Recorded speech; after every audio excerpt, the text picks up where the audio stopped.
soudain un nom ressurgit. Hannibal Kadhafi.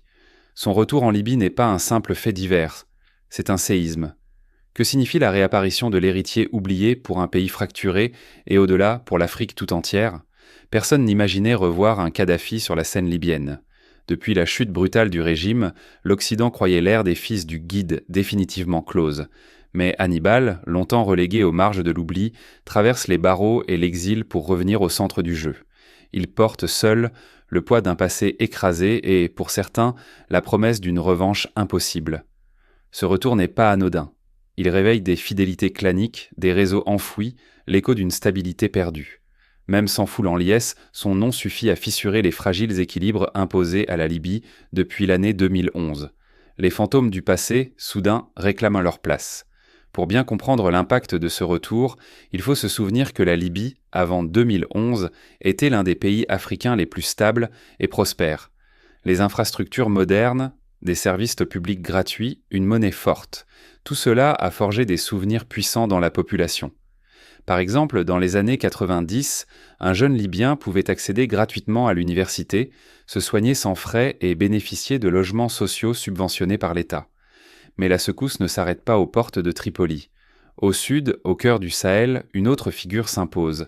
Le capitaine Ibrahim Traoré, leader du Burkina Faso, devenu symbole d'un nouvel élan souverainiste. Il tend la main à une jeunesse lassée de l'ingérence et rallume l'espoir d'une Afrique maîtresse de son destin.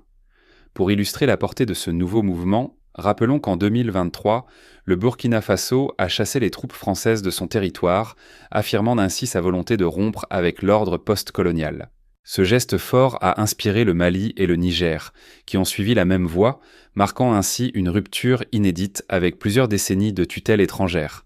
2 foyers, 2 dynamiques. D'un côté, la Libye cherche un sens, une issue. De l'autre, le Sahel s'embrase, fédérant les frustrations accumulées contre l'ordre post-colonial. Leur trajectoire pourrait bientôt se croiser, créant une convergence inédite et porteuse de rupture. À la clé, un enjeu colossal. Si ces forces s'unissent, l'Afrique du Nord et de l'Ouest pourrait enfin briser les chaînes du contrôle extérieur. Les équilibres mondiaux trembleraient, matières premières, alliances stratégiques, tout pourrait basculer. L'ordre hérité de l'ancien temps n'est plus assuré. Mais pour saisir la portée de ce retour et de cette montée en puissance, il faut revenir à l'origine du drame libyen, là où tout s'est noué. Retour sur les derniers jours du régime Kadhafi, un effondrement orchestré dont les répliques secouent encore l'Afrique. C'est là que s'enracine le retour de ses héritiers. La libération de la Libye en 2011, promesse d'avenir ou prélude à une longue descente aux enfers. Derrière les images euphoriques de la chute de Mouammar Kadhafi, un tissu complexe d'incertitudes et de drames se tisse, loin des projecteurs occidentaux. Lorsque l'organisation du traité de l'Atlantique Nord intervient, le régime Kadhafi s'effondre en quelques semaines. Mais la paix attendue n'arrive pas. Au lieu d'une renaissance, la Libye sombre dans la fragmentation. L'État se disloque, les milices s'emparent des rues, les gouvernements se succèdent, tous impuissants face à l'anarchie. Ce vide attire des convoitises. Les puissances étrangères et les groupes armés locaux se disputent le contrôle du pétrole, des ports, des frontières. L'économie jadis au service du peuple devient l'enjeu d'un pillage sans fin. La population, reléguée au second plan, regarde impuissante son pays se déchirer. Dans la tourmente, une figure s'évanouit, Hannibal, l'un des fils oubliés de Kadhafi. Enlevé puis enfermé des années durant dans des geôles étrangères, il incarne le destin d'une mémoire nationale qu'on tente d'effacer. Son absence devient le symbole d'un héritage qu'on voudrait enterrer à jamais. Pourtant, la nostalgie d'une Libye stable continue de hanter les esprits. Beaucoup se remémorent une époque où l'électricité, la santé, l'éducation étaient gratuites, où la dignité nationale prévalait sur toute influence étrangère. Ce souvenir attise douleur et espoir, et nourrit un désir grandissant de reprendre le contrôle de leur destin collectif. Prenons un exemple concret. Dans les années 2000, les Libyens bénéficièrent d'un système de sécurité sociale qui couvrait la quasi-totalité des frais médicaux. Un habitant de Tripoli pouvait se faire opérer d'une maladie grave sans payer un seul dinar, un privilège rare sur le continent. Aujourd'hui, beaucoup doivent se rendre à l'étranger pour se soigner, faute de moyens et d'infrastructures, une situation qui alimente la nostalgie d'une époque révolue. Plus au sud, une autre révolution s'esquisse. Dans le Sahel, la montée du souverainisme bouleverse l'ordre établi. Les armées étrangères sont chassées, de jeunes dirigeants prônent l'autonomie, de nouvelles alliances voient le jour. Cette vague d'émancipation traverse frontières et générations, ébranlant un ordre post-colonial vieux de plusieurs décennies. La région s'approche d'une bifurcation historique. D'un côté, le risque de chaos, de division et de perte d'identité, de l'autre, la possibilité d'une renaissance, d'une souveraineté forgée par et pour les peuples du Maghreb et du Sahel. Le futur de l'Afrique du Nord et de l'Ouest pourrait se jouer dans cette lutte pour la maîtrise de son propre destin. Pour illustrer ce carrefour, il suffit de se pencher sur l'histoire du Ghana dans les années 60, lorsque Kwame Nkrumah, premier président du pays, a tenté de fédérer l'Afrique autour de projets panafricains et d'institutions supranationales. Malgré les obstacles, son rêve d'une Afrique unie trouve un nouvel écho aujourd'hui, porté par la volonté de plusieurs États du Sahel et du Maghreb de s'affranchir des divisions héritées de la colonisation. Mais une question demeure. Le retour d'Hannibal et l'ascension de nouveaux leaders sauront-ils transformer la nostalgie en vraie force politique ? L'Afrique est-elle à l'aube d'une alliance inédite, capable de défier durablement l'ordre mondial établi ? Quand l'héritier reparaît, il ne ramène pas seulement un nom, mais la promesse d'un nouvel horizon africain. L'annonce de la libération d'Hannibal Kadhafi n'a pas simplement secoué la Libye. Elle a fissuré les fondations du jeu régional. Pour les Libyens, c'est la réouverture d'une histoire que beaucoup pensaient en sceller à jamais. Pour les puissances étrangères, c'est un choc, une résurgence du passé qu'elles croyaient enfoui, porteur de souvenirs amers, mais aussi d'une légitimité jamais égalée par les gouvernements de transition successifs. Derrière le visage controversé d'Hannibal, le poids de la mémoire collective se fait sentir. Les tribus, gardiennes d'une temporalité ancestrale, n'ont jamais oublié la grandeur de la Jamahiriya, ni les liens de sang qui les lient à la dynastie Kadhafi. Dans une Libye morcelée, où chaque faction lutte pour une parcelle de pouvoir, seule la légitimité tribale et le souvenir partagé semblent capables de recoller les morceaux d'une nation fracturée. Les pouvoirs imposés ou soutenus de l'extérieur ont tous échoué à offrir stabilité ou unité. Désormais, cette mémoire, loin d'être une simple nostalgie, devient un atout stratégique pour quiconque saura l'incarner. Pour bien comprendre la résilience tribale en Libye, pensons à l'exemple de la tribu des Warfala, qui a survécu à toutes les tempêtes politiques depuis le XIXe siècle, souvent en s'appuyant sur la solidarité interne, la transmission orale et des rituels ancestraux. Aujourd'hui encore, ce type de structure reste la colonne vertébrale de la société libyenne, plus forte que les institutions importées d'ailleurs. Au centre de cette dynamique émerge Saïf al-Islam Kadhafi, figure à la fois familière et paradoxale. Autrefois perçu comme le fils réformateur, pont entre tradition et modernité, il porte aujourd'hui l'espoir d'une réconciliation nationale. Sa capacité à rassembler, à converser avec les rivaux, à invoquer l'imaginaire collectif d'une grandeur passée, fait de lui l'un des rares leaders à pouvoir envisager un centre politique stable, à l'écart de toute tutelle étrangère. Pour nombre de Libyens, il incarne l'opportunité d'un nouveau départ, loin des milices et des manipulations extérieures. Mais cette recomposition inquiète profondément l'Occident. Depuis plus d'une décennie, les capitales étrangères ont bâti leur influence sur une Libye affaiblie, fragmentée, réduite à un réservoir de ressources au détriment de sa souveraineté. L'idée d'un recentrage autour des Kadhafi, appuyé par la force des tribus et la mémoire d'une indépendance réelle, menace de faire voler en éclats les mécanismes de contrôle post-coloniaux.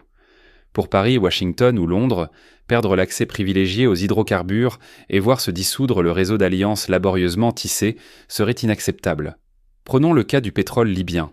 Avant 2011, la majorité des recettes pétrolières servaient à financer des programmes sociaux et des projets de développement national. Après la chute du régime, une grande partie de cette manne a été détournée par des milices ou captée par des firmes étrangères. Un retour à un contrôle centralisé signifierait la fin de ce système de prédation, ce qui inquiète les acteurs extérieurs. N'est plus un simple spectateur. Il devient acteur central d'une nouvelle scène africaine. Depuis Ouagadougou, le capitaine Ibrahim Traoré incarne l'essor d'un souverainisme décomplexé.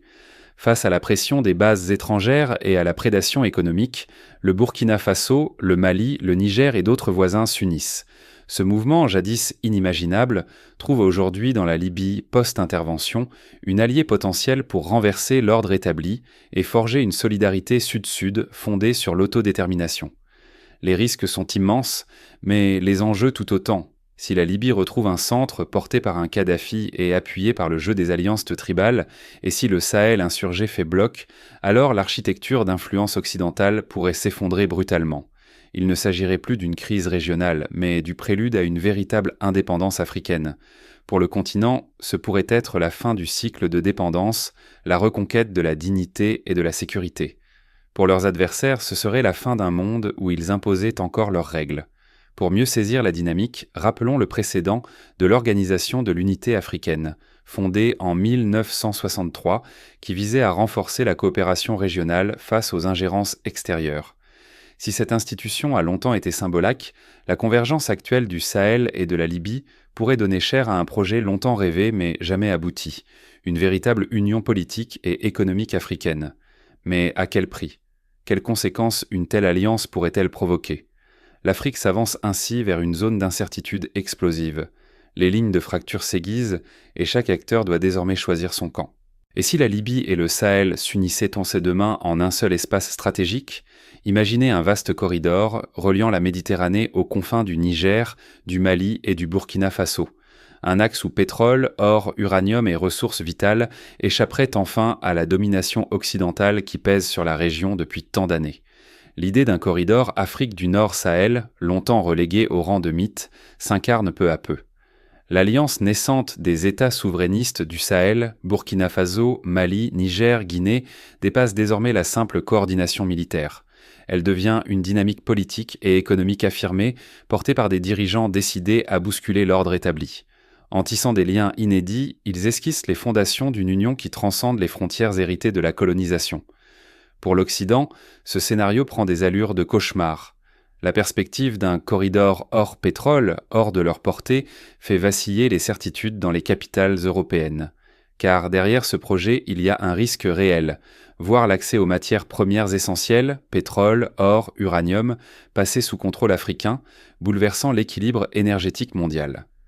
Pour donner un exemple frappant, rappelons qu'en 2023, le Niger a suspendu ses exportations d'uranium à destination de la France, invoquant la nécessité de contrôler ses ressources stratégiques.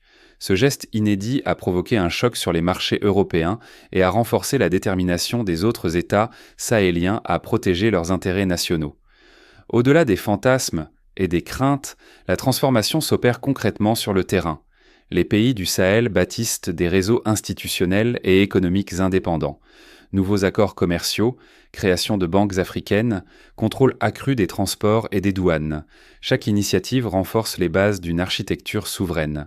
L'Afrique du Nord n'est plus un simple voisin, mais un relais stratégique et un prolongement naturel de cette quête d'autonomie. Face à l'émergence de cette puissance africaine, les ripostes ne tardent pas. Pression économique, campagne de désinformation, manœuvre de déstabilisation. Tout est tenté pour enrayer cette dynamique. Mais chaque tentative de blocage ne fait que souder davantage la détermination des acteurs africains. Le retour en arrière n'est plus envisageable. Pour illustrer la résistance à la désinformation, citons la création, en 2022, d'un réseau de médias panafricains indépendants, chargé de combattre les fake news et de relayer la voix des peuples africains. Ce réseau, qui s'appuie sur des journalistes locaux, a déjà permis de contrer plusieurs campagnes visant à discréditer les nouveaux gouvernements du Sahel. Au centre de l'affrontement, l'enjeu est colossal. Pour l'Afrique, c'est l'opportunité de rompre avec la dépendance, de reprendre la main sur son destin. Pour l'Occident, c'est la perte progressive de leviers stratégiques, l'effacement d'une influence forgée au fil des siècles. Ce n'est plus simplement une rivalité de système, mais une course contre la montre où chaque camp mesure ce qu'il risque de perdre ou de conquérir. Mais un autre acteur s'invite dans cette équation, capable de faire basculer l'équilibre fragile, le retour des héritiers de la Libye de Kadhafi, porteurs d'une vision panafricaine radicale. Leur apparition pourrait accélérer ou bouleverser l'Alliance en marche. L'utopie d'hier deviendrait-elle la politique de demain ? Ce qui paraissait insensé il y a à peine quelques années surgit aujourd'hui avec force dans le Sahel et en Libye, car certains rêves portés autrefois par Kadhafi reviennent, prêts à façonner des solutions très concrètes pour l'avenir du continent. L'héritage de Kadhafi ne se réduit pas à sa figure polémique, mais s'incarne dans une vision radicale. Bâtir une intégration économique africaine, conquérir la souveraineté monétaire, organiser la défense continentale. Il rêvait d'une Afrique solidaire, capable de défendre ses richesses et d'imposer ses propres règles au monde. Sa proposition la plus audacieuse reste celle d'une monnaie africaine indépendante, affranchie de toute tutelle extérieure. Longtemps raillée, elle s'impose aujourd'hui dans les débats, sur le franc CFA et la volonté des États sahéliens de s'émanciper des systèmes hérités. S'y greffe aussi l'idée d'institutions financières panafricaines, banques, fonds, agences, pour soutenir les économies locales sans dépendre des diktats venus d'ailleurs. Prenons l'exemple du projet de la Banque africaine d'investissement, soutenue par la Libye au début des années 2000. Cette initiative, qui visait à financer des projets d'infrastructures sur le continent, a été suspendue après l'intervention de 2011. Sa relance figure aujourd'hui parmi les priorités des nouveaux souverainistes africains, conscients de la nécessité de disposer d'outils financiers indépendants pour soutenir leur développement. Mais Kadhafi avait saisi un levier plus subtil, la force du lien tribal, la mémoire collective, la légitimité populaire. Dans le Sahel comme en Libye, les institutions ne survivent que si elles s'ancrent dans ces racines profondes, bien plus que dans des textes officiels. Il ne s'agit pas seulement de créer de nouveaux États, mais de réactiver ce qui fait naître une nation, la confiance, l'appartenance, la continuité. La dynamique actuelle du Sahel le confirme. L'auto-organisation n'est plus un vœu pieux, c'est une expérience vécue. Transition de pouvoir, comités citoyens, retour des chefferies, partout les sociétés inventent, résistent, construisent hors du regard des puissances étrangères. Initiatives locales pour sécuriser les villages, relancer l'agriculture ou gérer les ressources. Chaque jour, l'autonomie s'enracine dans les actes. Par exemple, au Mali, des comités de surveillance villageois assurent la sécurité en l'absence de forces étatiques fiables, tandis qu'au Burkina Faso, des coopératives agricoles redynamisent l'économie locale et assurent l'autosuffisance alimentaire dans plusieurs provinces. Ces initiatives, invisibles des médias internationaux, sont pourtant les piliers d'une souveraineté retrouvée. Mais le vrai moteur du changement ne siège pas seulement au sommet. La responsabilité citoyenne devient centrale. Le destin collectif se joue désormais dans les maisons, sur les marchés, au sein des conseils de village. C'est là que se forge la souveraineté de demain, loin des projecteurs. L'heure est décisive. Ou bien l'Afrique transforme ce moment en révolution, ou bien elle voit le passé se répéter, une fois encore confisqué par d'autres mains. Entre l'espoir d'une nouvelle ère et la menace d'un retour en arrière, tout dépendra de la capacité à lier mémoire et audace, héritage et invention. Mais alors, que peut-il réellement se passer si cette dynamique s'accélère ? Quel bouleversement cela annonce-t-il pour les équilibres régionaux et mondiaux ? Imaginons un scénario où la Libye et le bloc sahélien mettent en commun leurs ressources, créent une monnaie commune, établissent une zone de libre-échange et harmonisent leurs politiques énergétiques. Un tel projet, comparable à la naissance de l'Union européenne après la Seconde Guerre mondiale, bouleverserait l'ordre mondial, forçant les anciennes puissances à négocier de nouveaux accords sur un pied d'égalité. Dans ce contexte, l'Afrique deviendrait un acteur incontournable sur la scène internationale. Sa voix pèserait dans les négociations climatiques, dans la régulation des marchés des matières premières et dans la définition des normes technologiques. Cette montée en puissance, si elle s'accompagne d'une stabilité politique retrouvée, pourrait ouvrir la voie à un véritable décollage économique et social. L'Afrique se tient aujourd'hui à la croisée des chemins. À chacun de choisir. Quel rôle voulez-vous jouer face à ce tournant ? Désormais, chaque silence ou hésitation pèse lourd. Le retour d'Hannibal, la possible renaissance d'un héritage effacé et l'ascension irrésistible des souverainistes du Sahel deviennent l'épreuve centrale de notre époque.